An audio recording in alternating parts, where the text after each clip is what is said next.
Bien, nosotros estamos trabajando un tema muy importante, que son los capacitores, ¿verdad? Y lo vamos a ver completo. Desde cero estamos viendo el funcionamiento de los capacitores. Entonces, vamos a ver rápidamente todo lo que hemos visto y vamos a desarrollar la parte que continúa de este dispositivo tan importante en electrónica. Este es un dispositivo el cual está presente en todas las tarjetas electrónicas, así que los equipos electrónicos todos están repletos de capacitores. Bien, ya sabemos que los capacitores están compuestos por dos placas, una placa positiva y una placa negativa, lo que hace que el capacitor sea un dispositivo electrónico polarizado, porque tiene una parte positiva y tiene una parte negativa.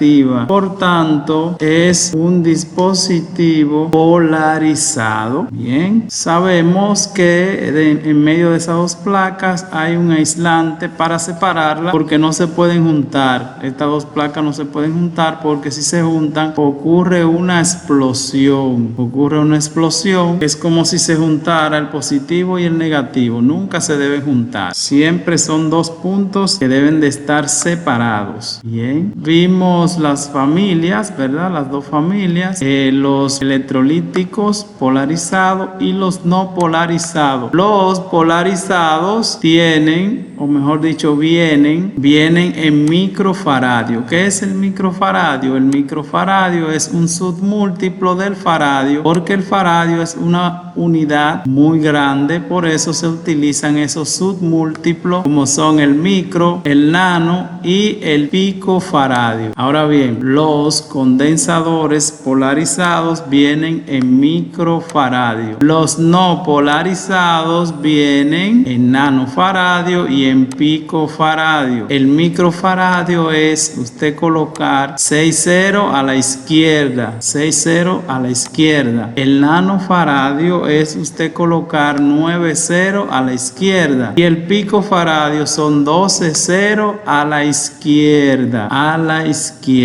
¿Verdad? Si usted tiene un condensador de 22 picofaradio, entonces eso quiere decir que ese 22 va a tener a la izquierda 12,0 y al final va a terminar el 22. Por eso se le agregan estos submúltiplos. Bien. Luego vimos cómo se representan en los diagramas. Profesor, sí. Son 11 del lado derecho del punto y otro del lado izquierdo.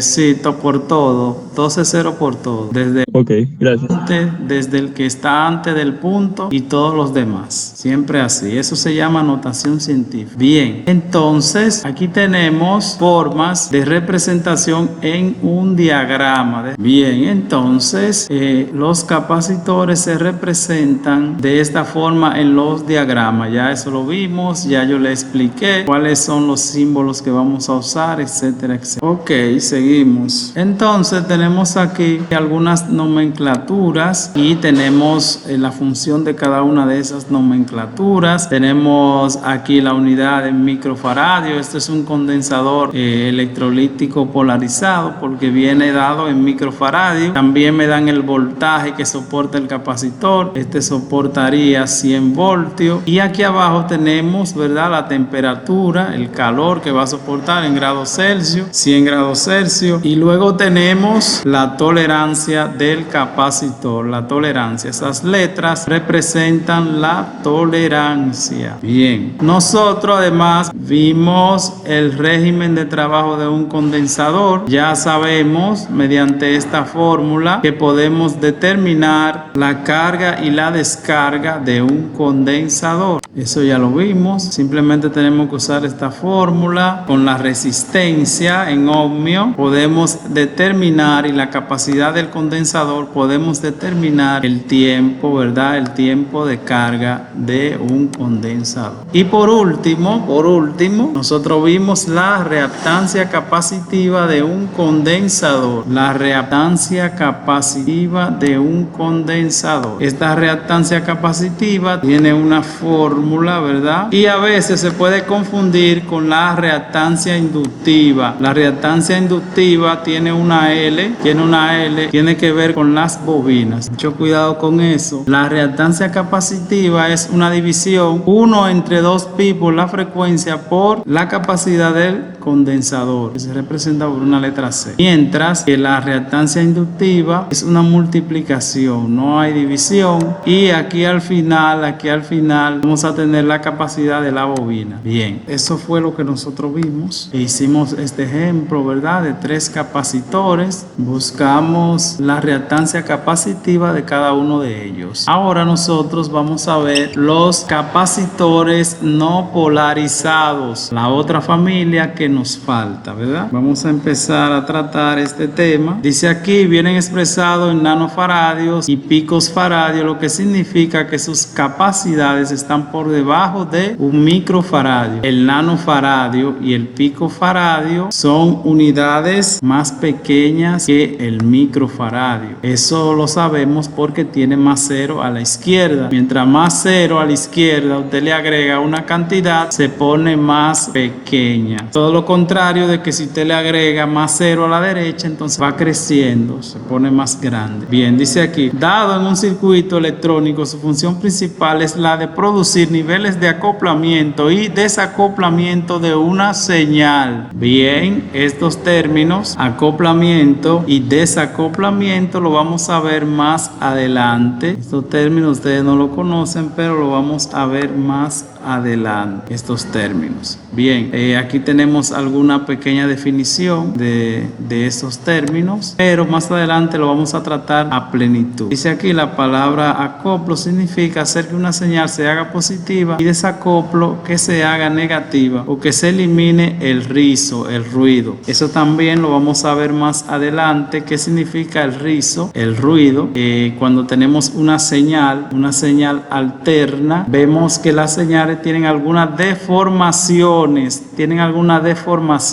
esos son rizos y esas deformaciones producen ruido. Eso ocurre en las señales alternas. Los dispositivos electrónicos no tienen ruido porque no tienen frecuencia. Usted conecta una computadora y usted lo único que puede escuchar de esa computadora es el abanico. El abanico es lo único que se puede escuchar y tiene que estar muy cerca. Si es una computadora laptop, usted tiene que estar muy cerca de ella para escuchar ese ruido del abanico de la computadora, que sirve para extraer el calor y para refrescar el procesador, porque los procesadores son como el corazón de la computadora, se mantienen procesando todo lo que ocurre en la computadora y como trabajan tanto, producen mucho calor y por eso necesitan un abanico. Cuando el abanico se daña, la computadora no enciende y eso es un punto muy importante, porque si enciende, entonces el procesador se va a quemar porque se va a sobrecalentar. Bien, pero los equipos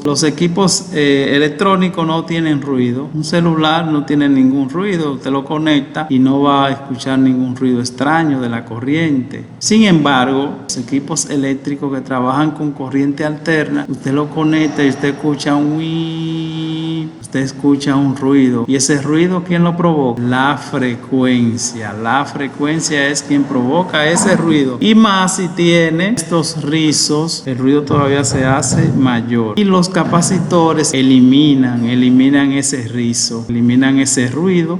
No lo eliminan en un 100%, pero sí es muy significativa la eliminación de ese ruido. A veces uno está durmiendo, ¿verdad?, con un abanico o con un acondicionador de aire y ese ruido a veces es peor que el calor. A veces uno apaga el abanico mejor, ¿verdad?, o el acondicionador de aire, mejor uno lo apaga y no duerme con ese ruido tormentoso. Eso es toda una ciencia, esa eliminación de ese ruido, eso es una ciencia. Se han desarrollado infinidades de dispositivos, de tarjetas, electrónicas para eliminar ese ruido, ¿Por qué? Porque vuelvo y les repito, ese ese ruido es molestoso, sobre todo en las habitaciones, y ni hablar de la nevera. No hay un equipo que haga más ruido que la nevera. ¿Por qué? Porque la nevera tiene unos tiempos.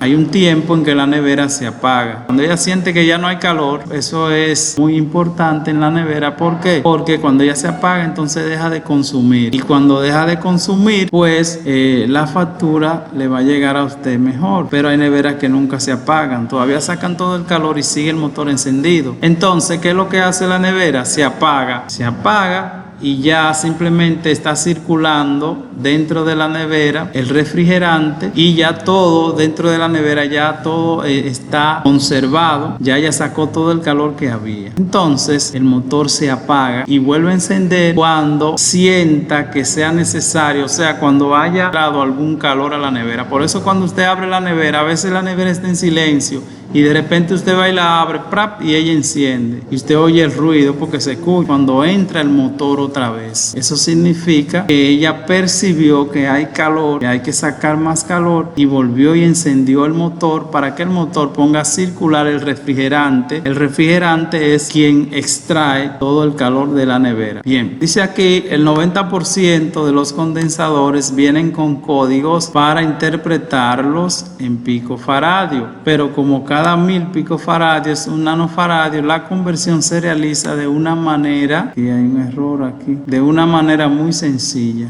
Bien, ¿ustedes están ahí o se fueron? ¿Se fueron o están ahí? No, estamos aquí. Yo estoy aquí, profe. Ok, perfecto.